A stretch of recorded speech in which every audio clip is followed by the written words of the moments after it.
turnpike. What we're dealing with here is a complete lack of respect for the law. Redneck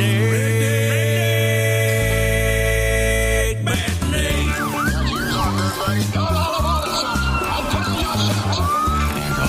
You got the one snowman, I'll be bound and down.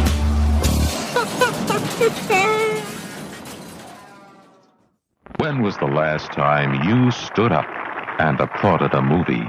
Audiences across America are standing up, applauding, and cheering a film called Walking Tall. I thought you walked tall, because you gotta learn how to crawl.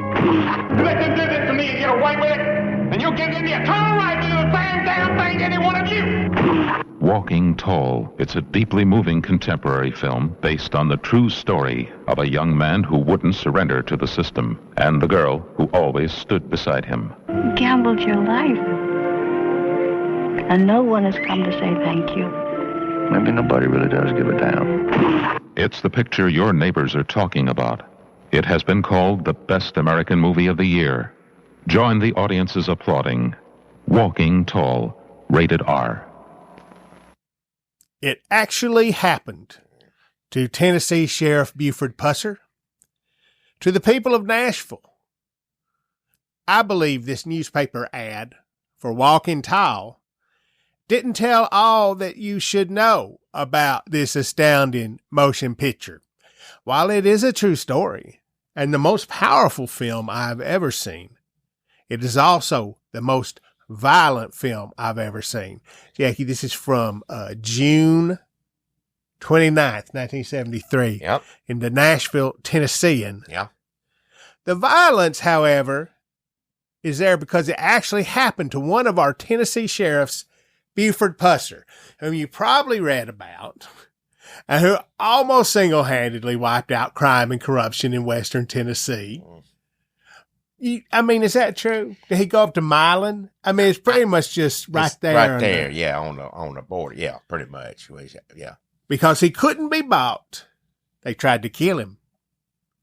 It was then that he exploded, and with his bare hands, a giant club and gun. Well, I mean, it took him a while to get the gun. But he had to go through a lot to get that gun. But if I'd gone through that much, I would have had a gun to begin with. But anyhow, he's known for the club. Is what he's known for. Sure, he could have just said with a club. Yeah, but he didn't know back then. They didn't know. No, maybe he thought, well, maybe the gun's gonna be what lives on. He finally gets the gun. He said, I wasn't gonna have no gun. Buford Pusser did. If you've seen the movie, which we're about to talk about. And took on the entire criminal element. I have never made such an announcement before, but in the case of Walking Tall, I think you should know what you are going to see before you come. As a responsible member of the community, I am telling you in advance not to bring children. It may even be too strong for some adults. Robert Sokol, city manager, Lowe's Theater, Nashville, Tennessee. He told the people in Nashville, there's a big ad for Walking Tall here. It says it actually happened to Tennessee Sheriff Buford Pusser. He was going to give them law and order or die trying. Yeah. Walking Tall. If you ain't guessed already, today on Redneck Matinee, we are discussing the 1973 film, very important to us Tennessee born and bred folk, Walking Tall, starring the late, great Joe Don Baker, who passed away recently. And I'm going to be honest, and I don't mean no disrespect to the family at all.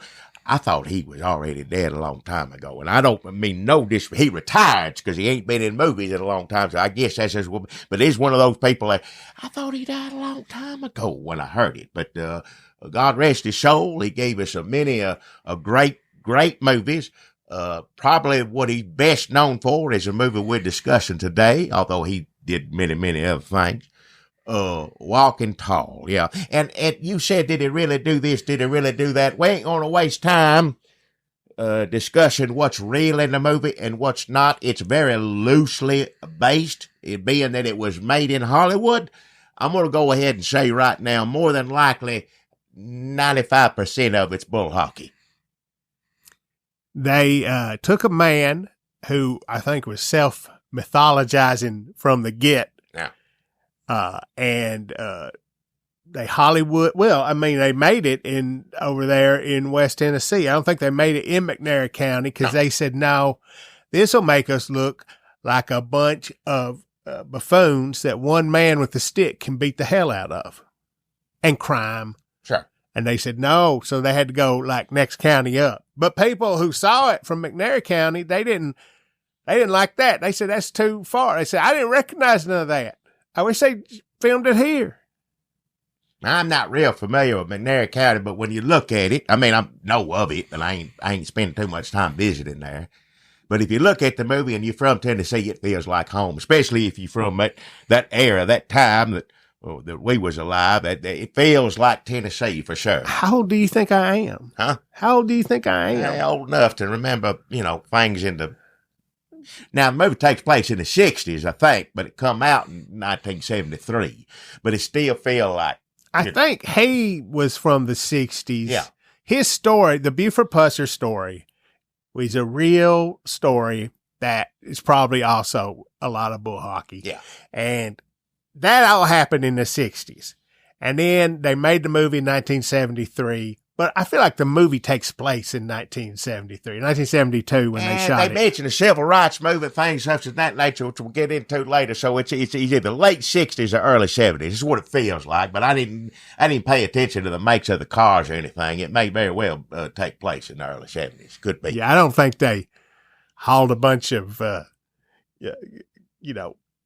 year-specific cars out to, the county up above McNairy County. I think they just like, it's happening now. Yeah. Ray, I'll bring your trucks down, just park them right here and there whatnot. And it looks good. Now, and I want to make perfectly clear, just because the movie is, say, 95, and I don't know precisely, but I'm just guessing about 95% bull hockey, doesn't mean the movie ain't entertaining. I ain't trying to put any, say anything bad about the movie. The movie is still damn good, whether it's real or not. That ain't for us to decide. We're here to discuss movies. I will say this, though. We are going to pronounce his name Buford Pusser, not Pusser. If you look at some of the stuff, the new stuff, today they say Pusser. Now, why would they say that? There's clips online where they're actually talking to the real man and the reporter saying, Pusser, I'm here with Sheriff Pusser, and he responds to it, so I'm going to call him Pusser. But recently, if you get into the stories and the details, they exhumed his wife last year to try to find some more evidence on who killed her and whatnot. A lot of mystery going on here, whatnot. And all the news people were saying Pusser. Pusser. Like, why did that change? Is it like a country? Like, remember, it used to be Kiev, and now it's Kiev, and Qatar, and now it's Qatar. I didn't know a man's name changes over the years too. Maybe it's like a vocal fry thing. Maybe it's like a Gen Z. Maybe if you see the word, like, Pusser's bad enough. Saying it Pusser it's much worse. Worse. It's no wonder that man hit people with a stick. Well, I don't, he had reason to, at least go to the movie anyway. Don't know much about the real man himself. Again, we're not here to discuss that. We do know that he was a wrestler. He was a Marine. He was a wrestler. These things are brought over into the movie, the Joe Don Baker's portrayal of this man. And first off, the movie starts off, he's retiring from the wrestling ring. That's when he starts to go in, not planning on going to in law enforcement, according to the movie anyway. But I want to say right now, the movie, you miss an opportunity. Not that anything's wrong with it. It's fine as can be. But if you wanted it to be just a little bit better, why did we not have like a montage of Joe Don Baker throwing people out of a wrestling ring? It just seems like the perfect beginning to a movie to me. Don't they say he wrestled a bear? He wrestled a grizzly bear, supposedly. That's part of the legend, or Buford Pusser. Pusher, whatever it is. But now, well, let's see that. That's not that the movie isn't a hell of a movie already. It is. Good Lord. But you want to make it that much better, just have him wrestling a bear. Why not? Then you in for something. Maybe they didn't want him to seem like he was too tough or something. But the man's a wrestler and he's, 6 foot whatever, tall. They could have had the bear beat him. He doesn't have to beat the bear. Like, hey, you put on a hell of a contest there, bear. It doesn't have to be like Rocky Superman. Yeah, Rocky got beat. Said, good job. Where's Adrian? Where's my wife? I got to go home. Yeah, go home. The bear they could have shook paws, and said, you gave it a good effort, sir. I'll see you next time in the ring. Yes, sir, Al. Not for me. That'd be a good reason to retire right there. I've wrestled for this long. I served my country. I'm a wrestler. The bear beat me. It's time to retire. The bear beat me. It's time to retire. Yeah. That's exactly what he could have said. And then you know what? Later on, when he needs help towards the end of the thing, I got to make a phone call. Bear shows up. Bear helps him take on the damn Deputy Bear. And it's been remade a few times. One with The Rock, which I ain't seen that one. Nothing against The Rock, but that one don't even take place in Tennessee. So I ain't going to look at that. I ain't gonna watch it. I'm sure The Rock beating people up with the Rock beating up people with the big stick is entertaining. I don't doubt that, but he ain't nothing. He ain't gonna hold a candle to Tennessee scenery and Joe Don Baker. Sorry, Rock. Did The Rock not live in Nashville and Memphis? Did he did live in Nashville for a while? Did he not live in Memphis too? I don't know if he lived in Memphis. I don't know when. I don't know the history of The Rock. We were supposed to study that. His daddy was a wrestler. And he lived in Nashville, and I think he may have lived in West Tennessee, too. It would have been perfect for them just to put The Rock down there in West Tennessee. Keep it in Tennessee. Well, you need to change it. What's wrong with the movie Walking Tall? What's the worst thing with it takes place in Tennessee? The hell with you, whoever decided to do that. But they also did a TV version of it with actor Brian Dennehy. He's no longer with us. He's a good actor. Remember him? He's Rambo's sheriff. Oh, yeah. He a bunch of other stuff, too. Good stuff. Was this before he was Rambo's sheriff? I don't know what year they made this. It's made for TV movie. He's in it. But the point being, all of these other versions, not to mention 2 sequels to the one movie we're discussing today, none of them has him fighting a bear. Just missed opportunities, all I'm saying. Yeah, I'd like to see any movie you can put somebody up against a bear is a better movie. And automatically, remember in that one where Anthony Hopkins fights a bear with damn old...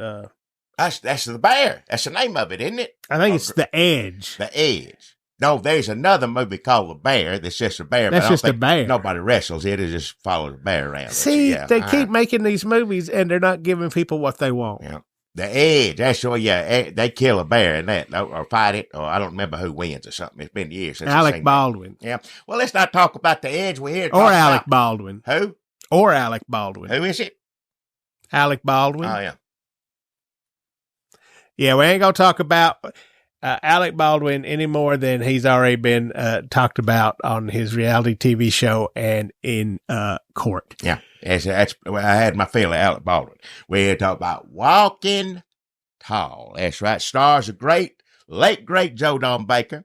Also stars Noah Berry Jr. You know who he is, don't you? That's Rockford's daddy. Rockford's daddy. He plays Walking Tall's daddy, too. So he plays Buford Pusser's daddy. I'm going to say right now, don't nobody play a daddy as good as Noah Berry Jr. You tell me one person that played. He's better as Rockford's daddy than Buford Pusser's daddy. But he's still good, though. He doesn't have as much to do here. He's just like, Buford, I like him better than Rock. He's a little scoundrel. Well, on Rockford, he's less racist, that's for sure. So he's a little more presentable, appreciated. And those of you who may not remember Noah Berry Jr., if you remember Rockford, he goes way, way back in movies. He goes, Howard Hawks movies, Westerns, Red River. He's in those. He's in, Only Angels Have, Wings, something like that. That's another Howard Hawks movie. And he's always good. He was good when he's young.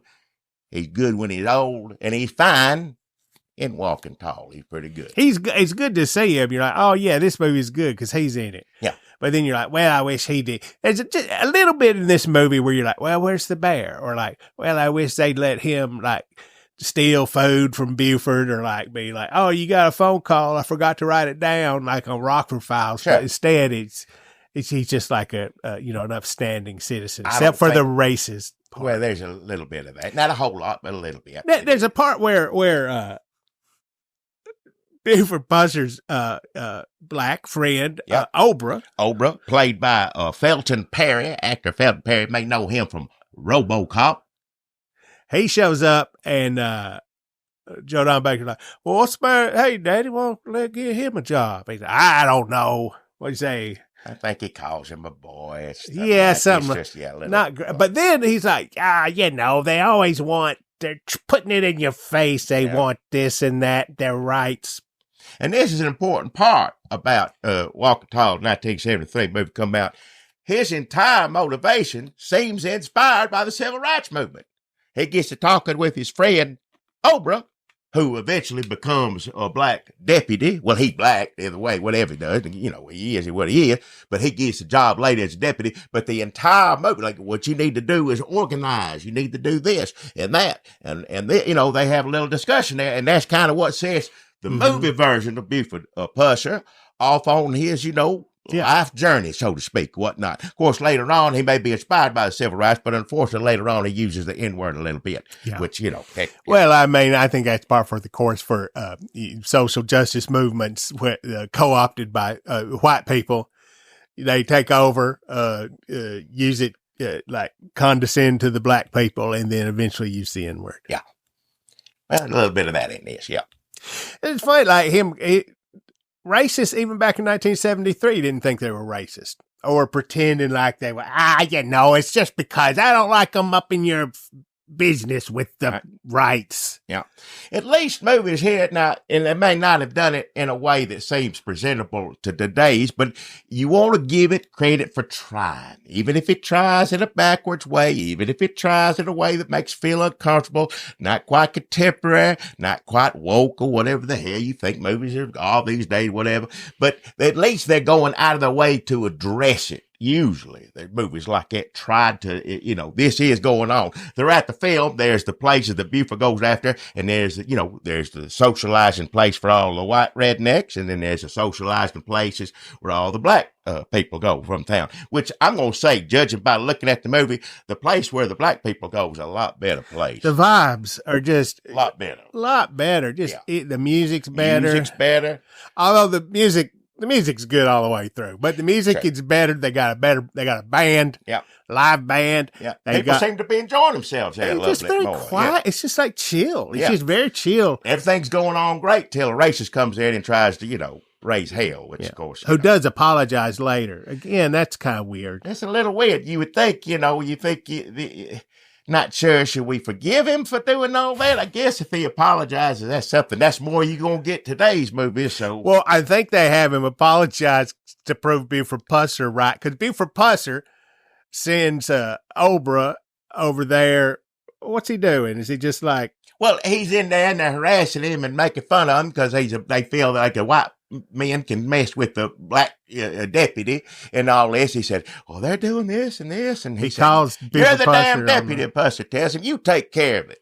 And then Buford Pusser, like... I think right after he hangs up, he realizes what he said. Oh, shit. He shows up. Yeah, I better get down there. I was wrong to tell my black deputy who warned me about making him a deputy before I forced him into it, that he needs to handle this mob of white people on his own. Yeah. But he goes down there and Obra apparently beaten up, but they really just show it because his shirt's ripped off. Lots of shirts get ripped off in this film. That's true. A lot do. It's not just Obra. No. But he's captured the 4 or 5 white racist men and, you know.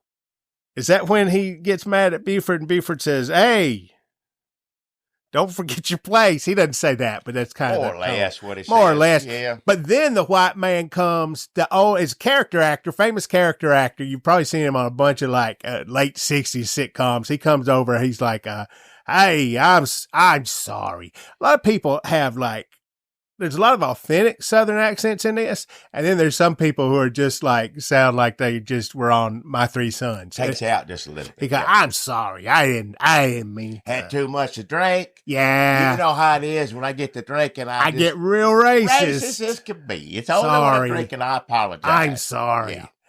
So he apologizes, and that proves Buford Pusser right. And you cannot prove both Buford Pusser wrong when he's talking to black people and telling them what to do. So yeah, that is the lesson of Walking Tall. Take it from Buford Pusser. The only way to earn a person of color to earn respect from a racist is to beat the living hell out of him, evidently. Didn't we get a comment that was like, so what's this supposed to be? Just woke talking about these movies or something like that? I don't mean to start out like that, but it does kind of wind up like that. So. Well, it's things you need to address. Like the film itself was trying to address these issues and probably in a backwards manner at the time, but I'm going to give it credit for at least acknowledging that racism exists in these towns and it's something that you have to deal with. Whether they deal with it appropriately or not, I'm not going to go down that road, but they're trying anyway. I'm going to hazard a guess.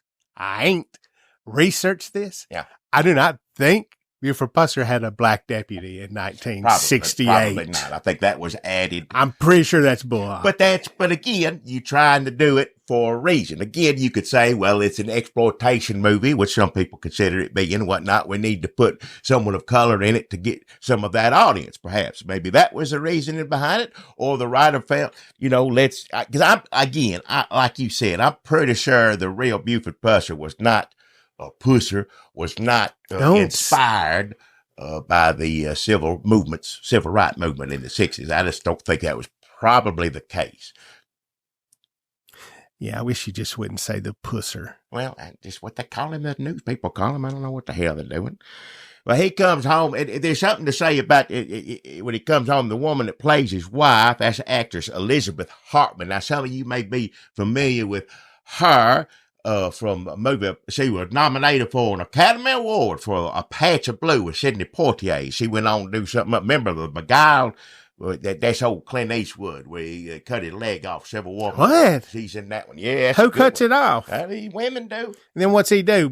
Beat him up with the leg? I don't think it turns out that. No, it's not like that kind of movie. It's a different movie, but it's good. It's a good one. You should see that. I don't know. Beguiled. I'm not so sure. In that. Yeah. But she played white, and they were trying to figure out how to market this movie. Obviously, it did well in the South, right? But you see some trailers, he's tough, and he did this and whatnot, and then they put out a trailer. It's a love story between him and his wife, which I guess it is, sort of, kind of. They put it out, didn't do nothing. No. I think they had a big debut, like in McNairy County, like in Adamsville, wherever the closest movie theater was, Jackson. Yeah. And people liked it there. Nobody liked it. This is like in March of 1973. Everybody hates it. No, this sucks. This is some dumb bullshit. Take this hillbilly Peckerwood giant stick mother effer and take him out to the pasture where he belongs with the cows and the shit. And that was the way it was looking for Buford Pusser. But Buford Pusser's not somebody to lay around and let life happen to him when he could be out hitting life with a stick. Yeah. So he said, well, I don't think he had anything to do with it, but the people that ran Bing Crosby Productions, which produced this movie. Which you need to make sure everybody knows, Bing Crosby is not associated with everything we read. They said Bing Crosby Productions. Bing Crosby is no longer associated with Bing Crosby Productions. I don't know what happened if they needed to change the name and they just didn't get around to it. They left on good terms, bad terms, we don't know. They made a shitload of money off of Walking Tall because sometime in the summer, they changed the marketing. And instead of it being like this super violent movie from 1973 that advertised the violence and that you need to go see this, he's knocking some heads with this stick. Instead, they said, this is a movie. You heard the trailer. This is an important film. And they had like him and his wife hugging in the thing. It's like, your neighbor will see this. You heard it. And it made people think, well, shit, what is this important ass? It's like the Pledge of Allegiance. I got to stand up then walk down to the damn. You heard what the manager of Lowe's, you just read it when we started talking, how important this film was, what you needed to see about justice, blah, blah, blah, all this stuff. Yeah. Yeah. They made it like, oh, well, if you're a dirty hippie communist, you maybe go see, I don't know, something with Jack Nicholson in it. Or you could go see Walking Tall and protest what's happened to our country, where it's headed, the crime, what happened to law and order. Yeah. It's the same stuff. It's the same stuff back in. Yeah. It ain't changed. You had to say whatever you had to say to get people to get in the seats. And the movies are still good. Faults and all, it's a fine, entertaining movie. It played forever after that. It played for like a year or more. They made 2 sequels to it. They made a TV show out of it. And so, they changed the advertising. And kind of like Billy Jack bombed when it first come out. I found an article where they were comparing it to Billy Jack, the way they tweaked the advertising and got everybody to go see it. So, made a shit ton of money for Bing Crosby or Bing Crosby Productions. Maybe neither. I'm not sure. We don't really know for sure how that worked out. But, it was a very successful. It was one of the highest money-making movies of that year, if I remember correctly. Is that right? Yeah. It won the Photo Play, I think, Audience Award for, favorite movie. It was Walking Tall. There were 2 sequels to the film, Walking Tall 2 and Walking Tall Part 3. They did not star Joe Don Baker. He decided he had given that role all that he could and went on, to had a wonderful career afterwards, but he unfortunately did not return to the role that made him probably the most famous. So they were going to hire Buford Pusser to play Buford Pusser, and they were going to call the sequel Buford. I found these articles in here. I'll put them up on our Patreon and I don't know, Blue Sky. Where the hell are we? All those places. I don't know what it is anymore. On Wednesday, it said Buford Pusser to play himself in Buford, in Nashville, Tennessee. Then on Thursday, it said Buford Pusser dead, car accident. He'd gone to Memphis. They'd had a press conference. They had announced him as playing the lead. Then that night, he had a car wreck and he died down there where he lived in McNairy County. And, of course, with anything that's got so much, is this true? Is this not true? What is this? What is that? There are people who speculate he was murdered as well. We ain't saying that. I don't know enough facts about it. Who the hell knows? I don't know. Like I said, they exhumed his wife's body just last year, had autopsy again, and we still don't know the results. It's still under seal. So what'd they say? She didn't have an autopsy, so we're just gonna go ahead and do one now. Well, she was killed anyhow. She killed in the movie. She killed in real life. Those 2 things are definitely true. That we know of in the movie and in real life. He was a sheriff. His wife was murdered. Without a doubt, those are true. The rest of it, don't take it from me. Some of it is, I know we don't want to talk about, Joe, but I can give you a quick rundown of what I found on the newspapers.com account. Folks, if you start a podcast, get a newspapers.com account because you'll spend a lot of time looking up newspaper articles instead of doing the podcast. Sure. If you go, he did get ripped off or get in a fight in a damn, gambling place. But this was in the late 50s, and he got arrested for going back and getting in a fight with him to get his money back. That's true. He got arrested for that. That's fact. Yeah. He did shoot a lady. He did shoot a lady who was in the movie. What's her name? I don't know what her name was in the movie, but she's based on Louise Hathcock, who was a real person. Now, loosely based. Now, this woman, this is a movie I want to see. This could be a movie on its own. Now, this was the State Line Mafia is what it's called. McNairy, Tennessee, right there on the border of Mississippi, if I believe correctly. And they had this establishment, and the Tennessee people were like, that's Mississippi's problem. Let them deal with it. Mississippi, that's Tennessee problem. Let them mess with it. But they had a prostitution ring, gambling, alcohol, all sorts of stuff. This is a dangerous place, the real place now. It is in the movie too. But this woman was kind of one of the head mafia people. And they talking, there's many a trucker's body buried out there around that place. So the truckers would go missing. You stop there for a little dinner, a little relaxation, a little gambling, whatever, you may never see again. But they said their bodies everywhere out there. People went missing, all this sort of stuff. So they based this on here, and they supposedly Buford went down there and cleaned all this up. Yeah, killed that woman dead, yeah. Yeah, he did, and he shot the woman, Louise Hathcock. He did kill her. He did. You think it's haunted by truckers? What do you mean? Down there, if she killed a bunch of truckers, you think it's haunted by truckers? There's another movie for you right there. That's the movie I'm going to see, Ghost Truckers. Man, can you imagine, Ghosts on Speed? 10-4, good buddy, boo. Whatever. Listen, folks, and then some of that also is true that he did arrest a lot of people. He did get in a lot of scrapes. He did get he did pull somebody over and got ambushed. Yep. He did. Him and his wife did get gunned down. Yep. She lost her life. Yep. And he lost his face. Well, some of it, anyway. I think lost some of his face. They did a reconstruct something like that. In the movie, it looked like Frankenstein at the end of it. That's it. I don't want to give away too much of it because I don't want to ruin the movie for you. But at the end, he looked like, Joe Don Baker looked like Frankenstein, who he would have been a good Frankenstein. He would have if been. He ever decided to do that. I mean, you don't want to go get Boris Karloff, but still. Southern Frankenstein would be real good. That'd be good. That'd be good. I'd like to see that. Yeah, hitchploitation, Frankenstein. They did Frankenstein. They had blaxploitation. Should be hitchploitation. Joe Don Baker would be the best damn Frankenstein you can imagine. But we got the end of Walk and Tall to enjoy to see what that might be like. Yeah. Just I don't like fire. Yeah. He's also against the system in this movie. Just another weird 60s, early 70s thing where you could be the law and order guy, the conservative Nixon politics guy, and be against the system.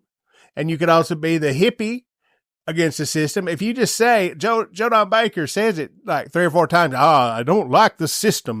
They tell you how much you can do and where you can go and how tall you can stand. Yep. He didn't like the system, but that could be anything. Is it the government? Is it Vietnam? Is it, corrupt crooks letting hippies and criminals off into the streets to shoot up drugs in your house? Take your pick. Whatever allegory you prefer, you can put it on there and use it. That's fine. Pretty smart. Or you could just enjoy the movie and watch a man beat the hell out of people with a big-ass stick. Have we sold this enough, Jackie? Because what you said just there, a man beating the hell out of people with a big-ass stick. There's some good fights in there. It's real good. Good fight. Like when he goes over there and knocks the hell out of people, he knocks the hell out of them. I tell you. Well, he ran on like Andy Griffith. So I will not have a gun. He did not say I will not have a big-ass stick. But he did run without a gun until they shot him a few times. And he said, I better get a gun. Of course, first time they shot me, I had to give me a gun right now. But I think he took a few bullets before he got one. In the movie, his wife is like, Buford, you know how I feel about guns. Yeah. I'm just real worried about you being sheriff. And I'm not pro, everybody having a gun. We already got a Texas. But if I was sheriff and like pissing off the state line mafia, I'd be like, you probably need a gun. What are you worried about? Yeah. Maybe what you're worried about is that he ain't got a gun, just a stick. Like maybe that's part of what's concerning you. Again, I'm not saying everybody needs a gun. I'm just saying I'd probably Buford Pusser. Yeah. Movie Buford Pusser. I don't know about real life Buford Pusser. We don't know. There's some people say the real life Buford Pusser, piss, whatever. They say some people accuse him of being on the take and all this stuff. But again, could be the case. I don't know. We're here to discuss the movie Walking Tall, the Joe Don Baker version of Buford Pusser, who seems like a pretty good man other than using the N-word occasionally. A little condescending towards black people. Yeah. But he, shooting a lot of people and hitting them with sticks. Well, a lot of these people he beats the hell out of stick deserve it. That's the whole thing starts. He goes out with his good friend, one of my favorite characters in any movie is old Ludi, right? He's good. He's real good. He's Kai friend.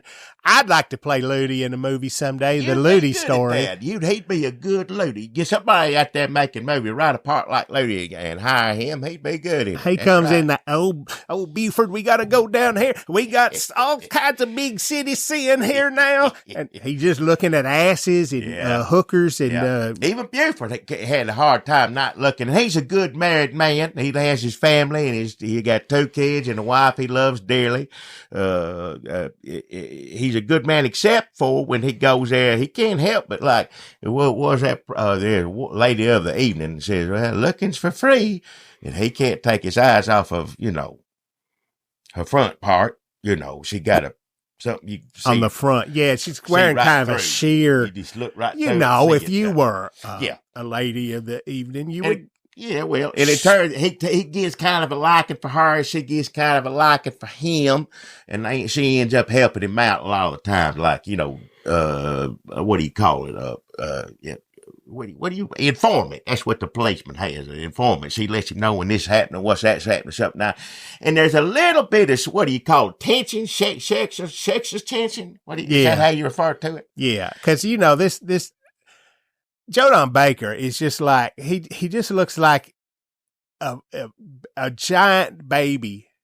He looks like a giant baby, and you just think this woman, he wouldn't know what to do with her. Yeah. He might be able to fight a bear. He might be able to hit people with a stick. He might be able to shoot a woman, but he would not know what to do with this lady. Yeah, this lady here, just a little bit. You know, he's a good man, loves his wife, although, now, and, you know, depends on how people's opinions on this stuff. Well, you know, they meet at night in the car to talk about this and give him whatnot at night. And she leans over, playing some big old, you know, wet one on him, whatnot. Now, I know you say, oh, he loved his wife. He just kissed. Still, my wife saw me in a car late at night with a woman of the evening, kissing her on the face real hard. She gonna think that's cheating. Well, she was saying goodbye. Well, I'm just saying, if my wife caught me saying goodbye to a lady of the evening in that particular way, parked in a car late at night on the outsides of town, she's going to think otherwise. Did she see you give her all that money to make a new start of it out of town? May even upset her more. I don't know. If she's a lady of the evening and you're kissing her hard and giving her a bunch of money, I mean, that's like just big wad of money. It's a big wad of money.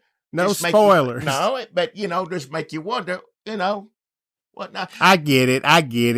The unfortunate, real, true life story of the two women, the actress that played the we just, for lack of a better word, we'll call her the good hooker. Well, her name is Brenda Benet, I believe. Brenda Benet. The character's name is Luann Paxton. Yeah.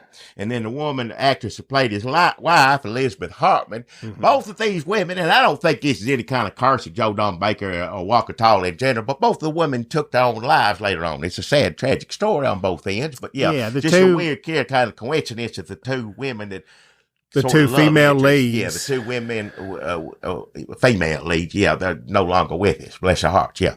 Souls, rest in peace, they're both good. The grandmother is Lurene Tuttle, which is that's a good name. Yep. I mean, I think she was a famous actress. She'd been on a lot of radio. I think she'd been on Andy Griffith too. Oh yeah. There's a lot of good names of people on here. Like the characters have good names, and the actors portraying them. Like Arch Johnson as Bill Jaggers. That's four good names all together in a row right there. Yeah. And let me say, all these henchmen, all these bad guys that he beats the hell out of with this stick, these are as authentic. They should play the bad guys, and I'm sure they did in several of them. And every exploitation, redneck, bad guy movie, these guys should be in it because they believable. Except for like the one guy had a little accent's a little wonky, but the rest of them, they believable. And they look like people I knew back in the 70s that I sure as hell wouldn't want to mess with, that's for sure. Even Felton Perry, who plays Oprah. Felton Perry as Oprah Eaker. Yeah. Those are good names. Oprah Eaker, yeah. Oprah Eaker. When he said Oprah, I kept saying, sorry, you know what I thought he was saying at first, took me a minute, it was Oprah, because that's what we're used to hearing, you know, it now, but it's Oprah with a B. I just kept thinking okra, and I wanted some fried okra to eat. Make me hungry, yeah. Every time he'd come on, they'd be, Oprah. I'd be like, hell, I'm going to run down to Cracker Barrel. I have some of that too, please. Red West is in it, Elvis's friend. Yep. Briefly. I always see Red in my videos. He ain't been a minute, but he's still in it. Elvis's friend. Yep. Pepper Martin played Zolan Dix. Who? Pepper Martin played Zolan Dix. Pepper Martin was a wrestler too, I believe. Oh, another wrestler. All right. Yeah. He was in, I think he's the man Superman beats up in Superman 2. When he's drunk, is that Superman 2? No, he get drunk in Superman 3, don't he? Oh, Richard Pryor one, the best one. He's some. I think Superman beats him up. Oh, in not Richard Pryor. Superman 2, not Richard Pryor. No. So I don't know. I can't remember what happened. That's to that Superman one. I like the best because Richard Pryor funny. Yeah, the other ones they don't have Richard Pryor in it, but that's my favorite Superman. Bruce Glover. Who? Bruce Glover. Oh, that's Weirdo's daddy, right? Yep. Old Weirdo. What's his name? Crispin Glover's daddy is Bruce Glover, and he plays Grady Coker. Yep, he's That's good, a and he's good- always good and stuff. You see him in everything, James Bond movie, this and that. Joe Don Baker, by the way, James Bond movie. Crippy Glover, Daddy, was in Diamonds Are Forever. And then Joe Don Baker, James Bond, he was in the two with Brosnan ones. He was in a couple of those, and then he was in one with the guy before him, whoever, Timothy Dalton one. So he never got to work with any of the best James Bonds, but still, it's, something to. Who are the best James Bonds? That'd be the first one. That'd be Sean Connery, the best one, isn't he? Yeah. Yeah. Yeah. Yeah, good names, good characters, good fights. Yep. It's really one of the best 70s Southern movies there is. We started doing all these other movies, and we were saving up for Walking Tall, trying to figure out how we'd do the sequels too. Yeah. But Walking Tall by itself is a good one. Just on its own. And someday we'll come back on here, and I think we could probably do the other two. Because they're crazy. Yeah, that gets you like it starts. It's one of the, what you call, what they say, meta or something like that. They get Bo Svensson to come in and play Buford Pusser. And so the second one, if I got this right, the second one is about them making. No, the second one is just like continued him fighting more criminals. And then the third one gets crazy because it's about them making the movie. So at some point, Bo Svensson is playing Buford Pusser, who was going to play himself in the second pusser. And Joe Don Baker's not even, it gets. Joe Don Baker should have done a cameo playing himself, playing Buford Pusser in part 3. Oh, I read something on here where Joe Don Baker said that he wanted, and there was a point before they started making the movie when he first started getting famous. Did he have a press agent? He was good at publicity. Whatever happened, you can't take that away from the man. However much bull hockey there is, he was real good at publicity. He wanted Robert Mitchum, I guess, because. Oh, you talk about now John O. Baker Pusser, the real one. The real Pusser. Yep. Okay, Sorry. Yeah. The real Pusser wanted Robert Mitchum. That was one of the first people he said, but he said he may be too out of shape and lazy. What? That's what he said. 1973, Robert Mitchum, probably. I mean, this was like 69. He smoked a lot of cigarettes. When did Robert Mitchum? What's that movie? That's another Tennessee movie. When did that one come out? What That Tennessee 60s. movie? What is it? Tulane Black? No. Yeah. Shit. I can't think of the name of it. That's why I was thinking of Robert Mitchum though. And then the damn. He also did drugs and stuff. I probably didn't want him for that. I think when the real life Pusser found out he'd smoked marijuana all the time, he said, I don't want him. Then Pusser said that he wanted Shelley Winters at one time to play the lady he shoots. That'd be good. That would have been good. That actually would have been good. That would have been like more of a him versus her. Sure. I think so. She would have got some hits in, I bet. I said, Shelley Winters, you don't want to mess with her. No, sir. I wouldn't mess with her. Walking Tall was directed by, what is it? Karlson?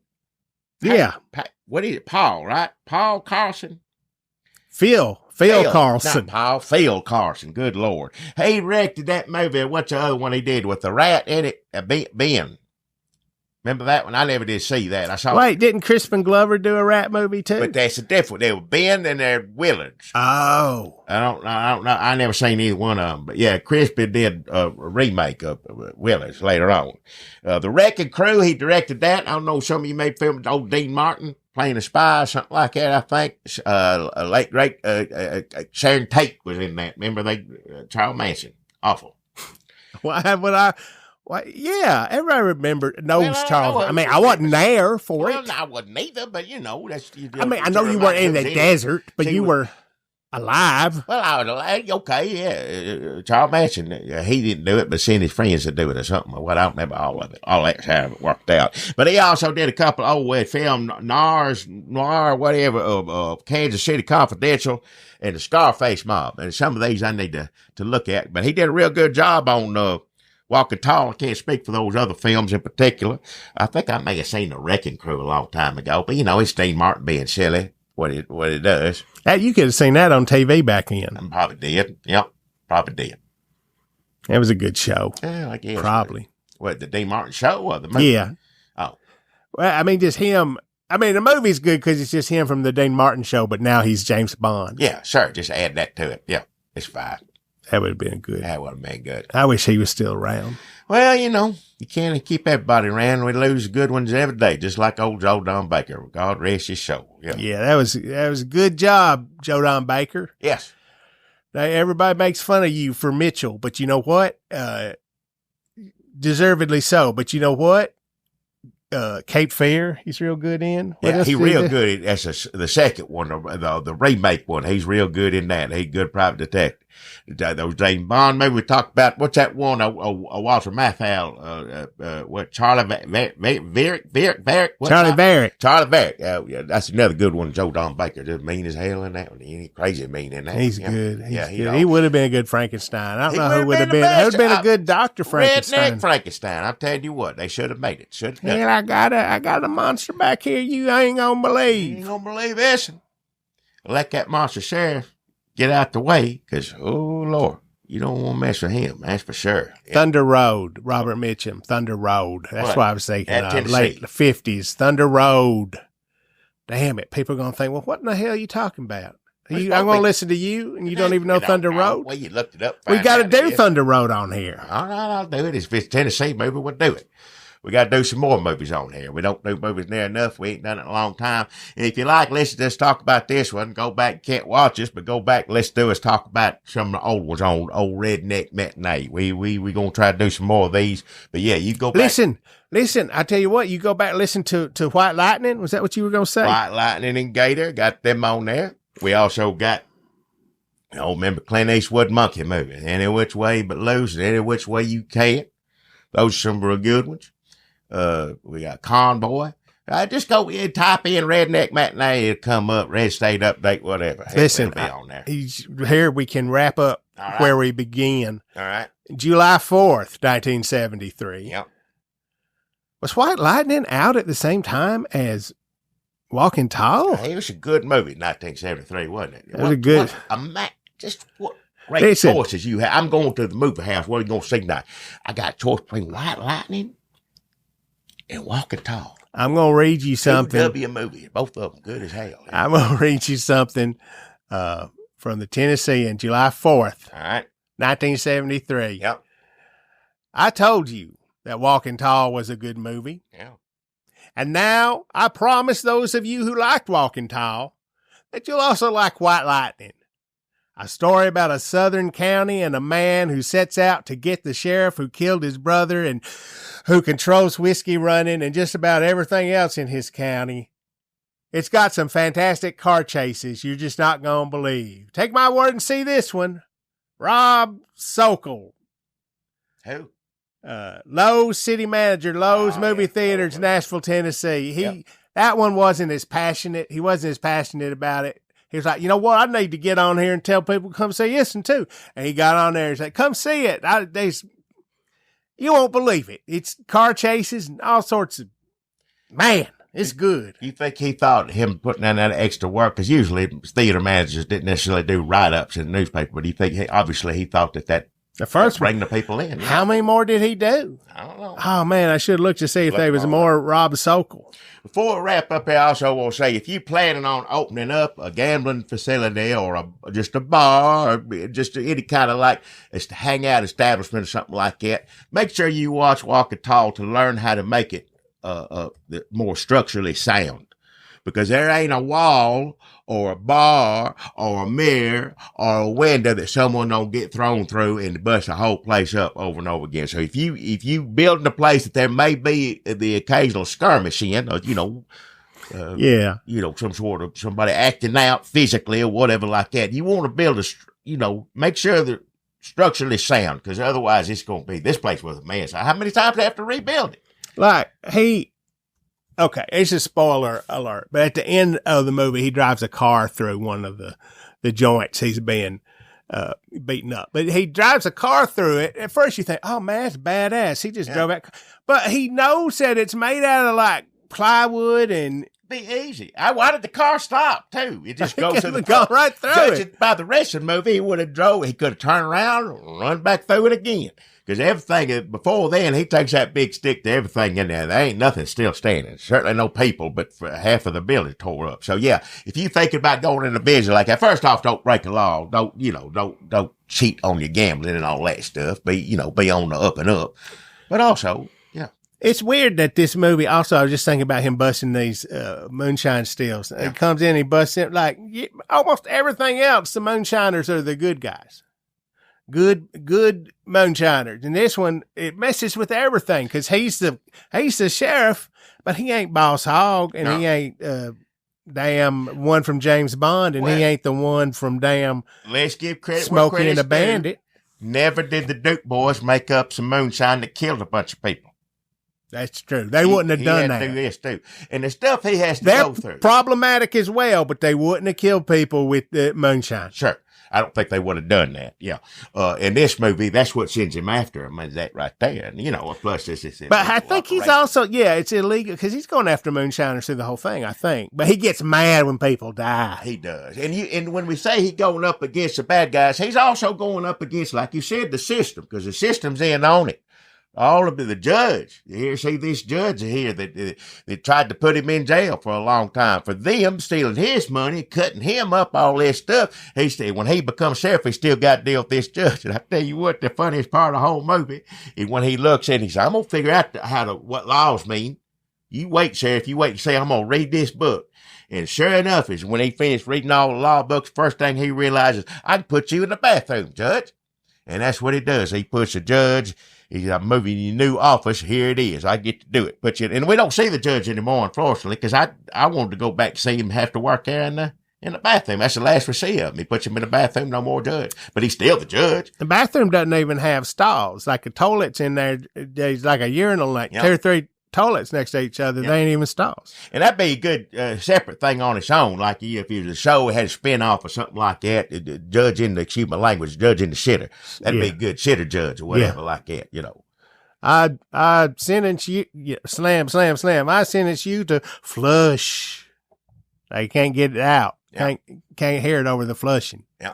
I mean, there's 3 men, pants down, just making a dookie right in front of him. Not trying to tell Phil Karlson how to make a better movie, but 2 missed opportunities. Bear wrestling. Bear-assing. Yeah. In the shitter judge. Excuse my language again. Yeah. What kind of law says you can put the judge in the bath? Who made that law? Read up on it. I don't know who put the law, in the books, law books. Buford Pusser read it and said, I put you in the bathroom. I feel like the judge could have challenged that. The judge should know the law, too. Try to. The judge should know the law. He should know better than him, but, I think Buford Pusser's like, it says here that the sheriff can find out where he wants to put the judge. The judge's chambers are at the sheriff's discretion. But I think the judge could have said, they didn't mean the bathroom. Yeah, he should have put up a fight. He puts up a fight more through the whole movie. It pardons everybody that he arrests. Like, no, you didn't do that right. Yeah. Buford Pusser, the right act, calls him every name in the book. Everything goes against him. But put him in the bathroom, I'll give up. That's it. Judging, I guess, he would have been better too. Like, it's your new office, get comfortable. Excuse me. And just sit down and take a big old step. That's what the real Buford Pusser would have done. They would have shit right in front of that judge. Another missed opportunity for a great movie. Again, great movie as it is. Not saying it was missing anything, but I'm just saying there's some opportunities there that.